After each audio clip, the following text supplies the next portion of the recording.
What started as a casual Saturday night between friends ended inside a courtroom over something most people would consider harmless: a single can of soda. But as this case proves, sometimes what feels like a joke to one person can become an expensive lesson in responsibility. On the evening of December 21st, a small group of friends gathered at a house for a weekend hangout. According to the plaintiff, the mood was light, everyone was joking around, and nothing seemed out of the ordinary. She had driven her recently detailed car to the house and parked it in the driveway. Everything was fine, until the moment things went a little too far. At some point during the gathering, the defendant walked outside holding an open can of soda. Whether it was meant to impress friends, get attention, or simply continue the playful energy of the night, what happened next would later become the center of a lawsuit.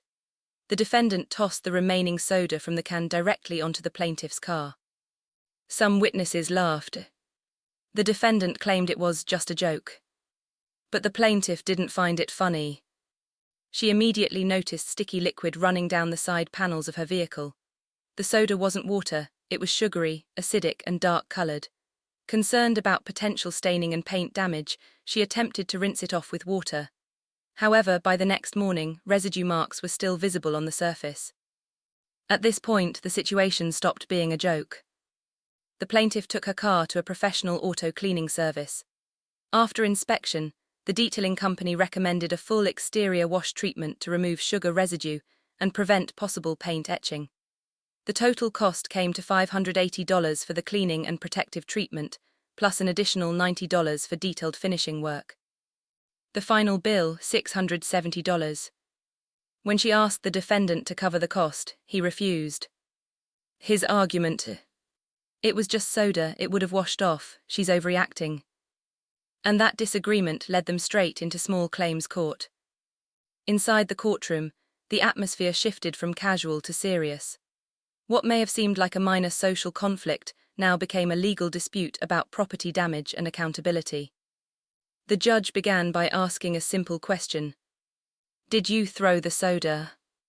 The defendant initially tried to minimize the act.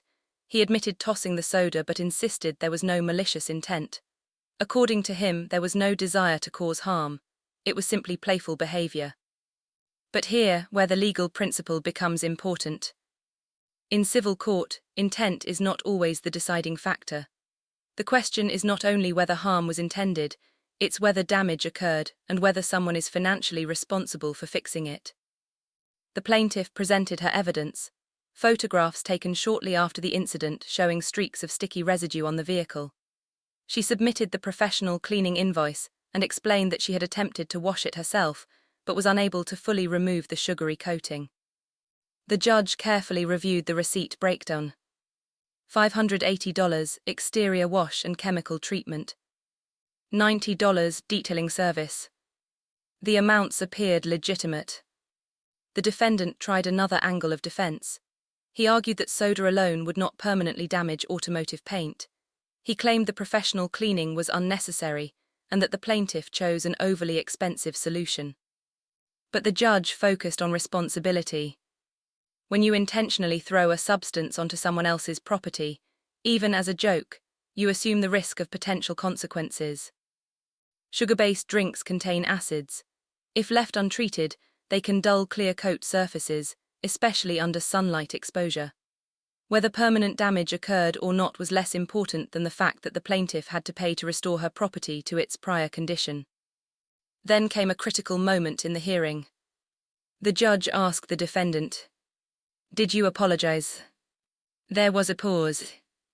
The defendant admitted he had not offered a serious apology. That silence carried weight. Courtrooms are not only about legal technicalities. Judges often observe behavior, attitude, and accountability. Refusing to take responsibility can influence how a case is perceived. The plaintiff explained that had the defendant simply apologized and offered to help pay for the cleaning, the matter might never have escalated. Instead, the refusal to acknowledge fault forced her to pursue legal action. The judge then summarized the issue clearly.